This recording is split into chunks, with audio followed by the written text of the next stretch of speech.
pessoal, tudo bem com vocês? Bem-vindos para mais um episódio do Livro dos Médiuns. Hoje veremos sobre a teoria da alucinação e finalizaremos o capítulo 6º. Já estamos no capítulo 6º, gente. Está passando muito rápido. O próximo episódio a gente já vai iniciar o capítulo 7º, beleza? Pega um caderninho para que você possa fazer anotações. Já deixe seu like, o comentário e compartilhe esse vídeo. Vamos lá, pessoal. Teoria da alucinação, tá? Capítulo 6. Item 111. Aqueles que não admitem o mundo incorpóreo e invisível creem tudo explicar com a palavra alucinação. Então, a gente vê ao longo da história que as pessoas sempre atribuíram a manifestação de espíritos, as pessoas comentarem que viram, né, ou que ouviram, enfim, espíritos, a alucinação, né, a algo que não é real, que é algo que é um fruto da nossa imaginação, um fruto da nossa cabeça, uma alucinação. E aqui ele fala: a causa dos sonhos nunca foi explicada pela ciência. Ela os atribui a um efeito da imaginação, mas não diz o que é a imaginação, nem como produz essas imagens tão claras e tão nítidas que nos aparecem algumas vezes. Então, de fato, pessoal, quando a gente pega para poder analisar os sonhos, analisar, né, o que sonhamos e tudo mais, as pessoas elas nunca conseguiram dar uma teoria concreta, explicar de fato o que é o sonho, né? É um mistério. As pessoas atribuem a várias questões, mas de fato é um mistério ainda, né, para a ciência. E aí ele continua aqui, ó. Como explicar, sobretudo, essas visões de coisas reais, tá? De coisas reais, que não se viu nunca em estado de vigília, ou seja, acordado, né? É aquelas que nem mesmo se pensou. Então, às vezes a gente sonha com algo que a gente nem pensou, nem cogitou, e a gente sonha com aquilo. E às vezes a gente vê pessoas que a gente também não conhecia ou não tinha visto e também a gente sonha com isso. Não viu em estado de vigília, não viu quando estava acordado, mas mesmo assim a gente sonha. Isso é muito interessante.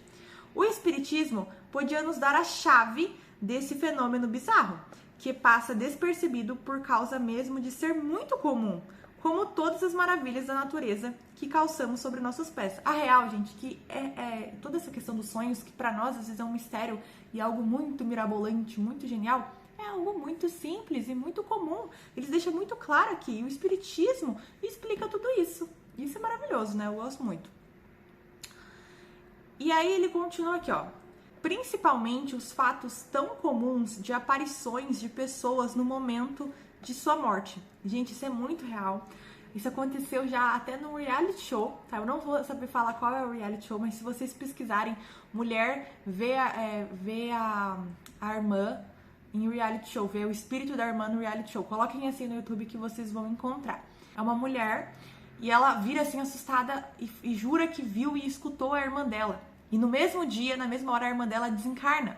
Então, olha só, vocês acham que isso é ao acaso? Isso é do nada? Isso é alucinação? Não tem como ser, gente. Ela viu e escutou a irmã dela, né? Ela viu o vulto, e aí depois a irmã dela tinha falecido nessa mesma hora. Então, realmente é muito bizarro. E aqui, olha, que diga de onde vem a coincidência da aparição com a morte da pessoa. Se era um fato isolado, poderia ser atribuído ao acaso, mas como é muito frequente, o acaso não tem essas repetições. Gente, uma coisa muito interessante, o acaso não existe, o nada não existe. E também, se existisse, ele deixa muito claro aqui, né, sendo essa situação muito frequente, que acontece muito, isso é uma das aparições que eu comentei aqui com você, mas existem várias, tá? O acaso não tem essas repetições, tá? Inclusive eu também, gente, eu passei por isso. No dia que a minha ex-sogra faleceu, eu fiquei o dia inteiro mal, o dia inteiro me sentindo ruim, um pressentimento ruim, uma coisa muito ruim, gente, que eu não consigo nem explicar, porque eu nunca mais senti isso na minha vida. E aí, quando eu tava trabalhando ainda, quando tava no final do meu expediente, né, o meu ex-namorado na época, ele foi lá na loja que eu trabalhava e falou que a minha ex-sogra tinha falecido. Então, assim, gente, vocês acham que isso é do nada? Que eu me senti mal justamente aquele dia, que fiquei me sentindo um pressentimento ruim justamente aquele dia, ao acaso? Não existe isso, né? Isso é muito interessante. E aí ele continua aqui, ó. Os que admitem a alucinação dirão que a alma, se admitirem uma alma, tem momentos de superexcitação, em que as suas faculdades são exaltadas. Estamos de acordo. Mas quando o que ela vê é real, Não se trata de uma ilusão. Então, a partir do momento que a alma vê uma coisa que é verdadeira, que a alma vê uma coisa que é real, não tem como ser ilusão. Colidem esses dois fatos, então não tem como, né? Então, não tem como eles admitirem a alucinação e dirão que a alma está alucinando. Isso não faz sentido, entende? Se na sua exaltação a alma vê uma coisa que não está presente, então é porque ela se transporta. E se nossa alma pode se mover em direção à pessoa ausente, por que uma dessa pessoa não poderia se transportar para nos ver? Então, da mesma forma que a nossa alma pode ir para lugares, pode visitar pessoas, ir para lugares, andar, caminhar, fazer várias coisas enquanto estamos descansando, estamos dormindo, por que outras almas, outros espíritos não podem vir até nós, não podem vir nos visitar, nos vir fazer uma visita? Isso é muito interessante. E aí, pessoal, eles vão fazer umas perguntas aqui para os espíritos em relação dessa teoria da alucinação, de assimilar que a alucinação... E aí, pessoal, Kardec vai fazer algumas perguntas aqui para os espíritos, tá? Em relação a essa teoria da alucinação, dos sonhos, para poder entender um pouco mais como que acontece e como que tudo realiza. As visões são sempre reais. Não serão algumas vezes efeitos da alucinação? Quando se vê em sonho ou de outra maneira o diabo, por exemplo, ou outras coisas fantásticas que não existem, não são um produto da imaginação? Ele está perguntando isso, né? E aí o espírito responde: sim, algumas vezes. Quando se fica chocado por certas leituras ou por histórias de feitiçarias que impressionam, lembra-se delas e se crê ver o que não existe. Então, vamos lá, tem 2 pontos, gente. Então, sim, às vezes a gente pode sonhar com coisas que são coisas fruto da nossa imaginação. Por que isso acontece? Galera, eu já falei isso algumas vezes, eu vou repetir.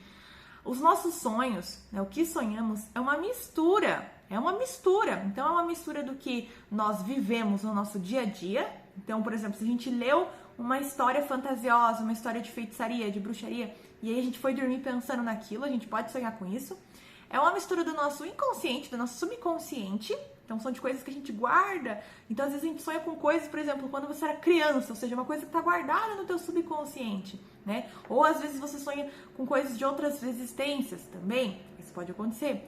E também você sonha com o fato de quando você dorme, você desdobra, você sai do corpo. Então, as experiências que você tem fora do corpo, você pode trazer também para esse sonho.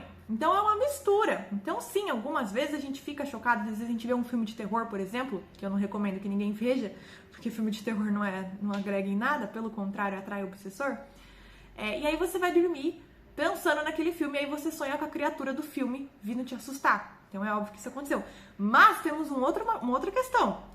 Falamos também que o espírito, sob seu envoltório semimaterial, pode tomar todas as espécies de formas para se manifestar. Então, o que ele quer dizer aqui? Por exemplo, tem um obsessor aí do seu lado e ele quer fazer com que você tenha um pesadelo. Ele quer fazer com que você fique mal. Os obsessores, eles vão sempre querer isso. E por acaso, você no dia viu um filme de terror. Então, o espírito mesmo pode se transformar naquela criatura, por exemplo. Você viu um filme do palhaço assassino. E aí o espírito se transforma no palhaço assassino e vem te assombrar. Como também ele pode fazer com que você sonhe com coisas que te afetam, com coisas que te deixam mal. Por exemplo, eu para quem não sabe, eu tive um relacionamento muito ruim na minha vida. E eu lembro que quando eu terminei, como os obsessores queriam que eu voltasse com essa pessoa, porque a gente fazia muito mal uma para outra, né? Eles fizeram eu sonhar com essa pessoa. E era tipo pesadelo, que eu acordava suando, pessoal. Eu acordava suando. E eu tive que fazer muito evangelho, muita reforma íntima e a cirurgia espiritual para que pudesse parar. Então, de fato, os obsessores, eles têm essa influência. Não só os obsessores, tá, gente? Eu tô dando aqui o exemplo dos obsessores. Mas os espíritos de luz também têm a mesma influência. Da mesma forma que, gente, quando eu conheci o espiritismo, eu tive um sonho muito real e muito forte, onde eu me encontrava com o Eduardo. E isso para comprovar que a gente já trabalhava junto em espírito. A gente só não se conhecia ainda aqui no mundo. Então, isso é muito interessante. Eu sonhei com ele e atrás de mim tinha 2 luzes brancas muito, muito fortes, que eu acredito ser 2 espíritos, né? O meu anjo da guarda, algum amigo espiritual. Só que eu não conseguia ver o rosto, porque era uma luz muito, muito branca. E eu sonhei com isso. Então, tipo assim, não pode atribuir tudo isso ao acaso. E logo depois que eu tive esse sonho, o Eduardo, a gente se conheceu, né? Que eu mandei mensagem pra ele pelo Instagram. E ele respondeu e aí eu comecei a trabalhar pra ele.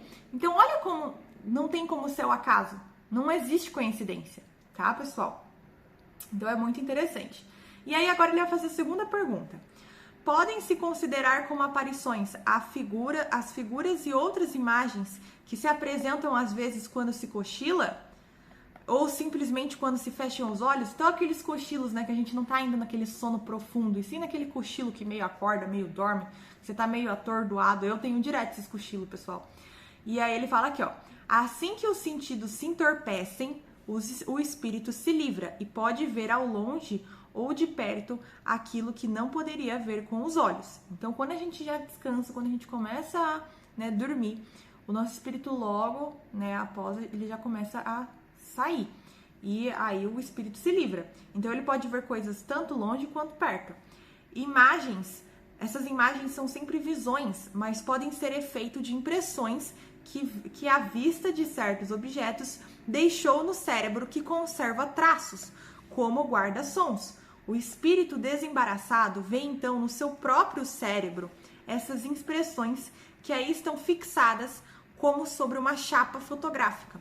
A variedade e a mistura formam conjuntos bizarros e fugitivos que se apagam logo, apesar dos esforços que se faz para retê-los. Então ele tá falando exatamente do que eu tava falando pra vocês, gente, que no final é uma grande mistura. Então o espírito, ele mistura aquilo que ele viu durante o dia com aquilo que ele viu durante o estado de vigília, né, enquanto ele estava dormindo, então quando o espírito dele estava livre, e as coisas do subconsciente. E aí a gente tem aqueles sonhos mega bizarros. Gente, se eu contar, eu tenho cada sonho estranho e bizarro que até eu fico de cara.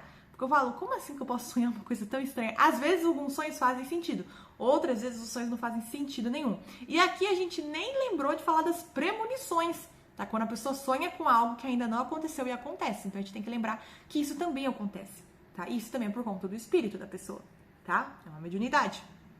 Bom, pessoal, é isso.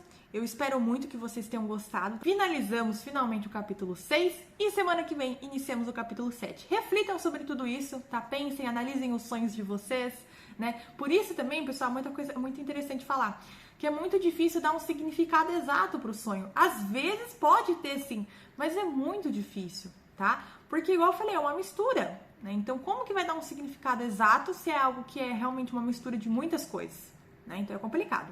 Mas é isso, pessoal. Espero muito que vocês tenham gostado. Um abraço e tchau!